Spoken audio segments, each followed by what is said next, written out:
Ayan po, magandang hapon po sa inyo lahat. Ngayon po ay nandito tayo sa may San Isidro Nueva Ecija.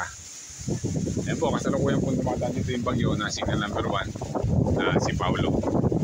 Paulo yung pangalan niya. Storm signal number 1, Paulo. Bali, sa gawin po doon, sa gawing partner, sa gawing norte. Doon po, siguro mas malakas. Yan po, malakas din.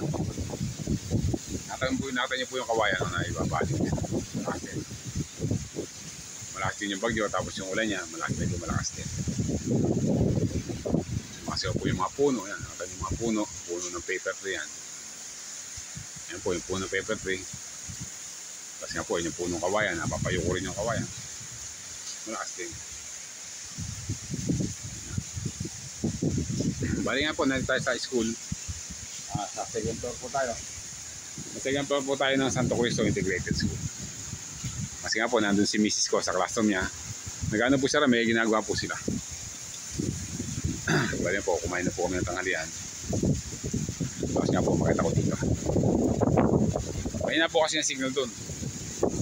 May na signal sa baba. Sa may gawin dun, sa gawin dulo. Kaya makita po ako dito. Kasi nga po, nakalive ako sa ano yan. Ito po si Lalamove. Naka-online ako sa Lalamove. Ito, baka may biyahe na malapit. Magbabiyahe po ako.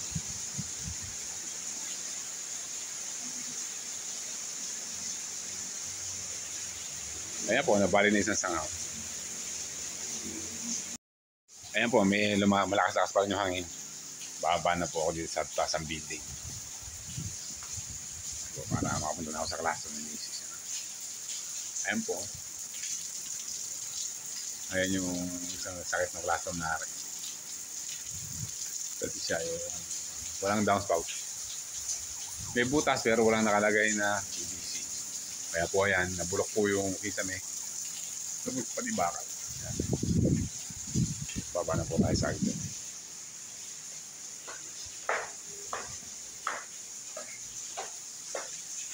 Mabuti po, gano'n lang yung bagyo dito. Ngayon na lang.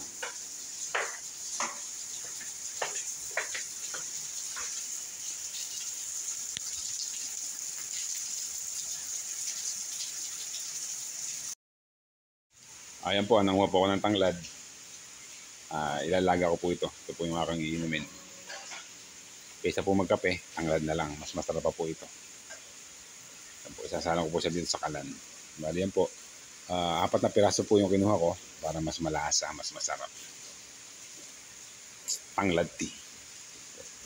Patuloy pa rin po yung ulan dito. Kaso nga lang po, nabukasan yung hangin, yung ulan na lang.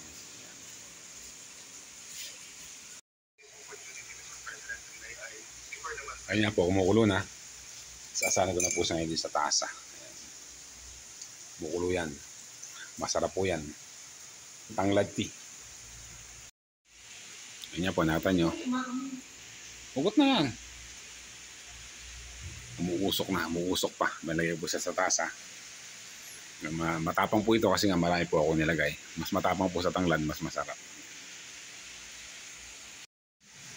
Tanglad or lemongrass. Bagay na bagay po yan sa maulan na panahon. Yan po, nandito po ako sa loob ng classroom ni Mrs. yan. Umulan pa po sa labas at saka medyo may hangin pa. Yan po siya, busy sa paggawa. Para po niya yung 2 laptop at isang printer. Po, mabagyo na, tatrabaho pa.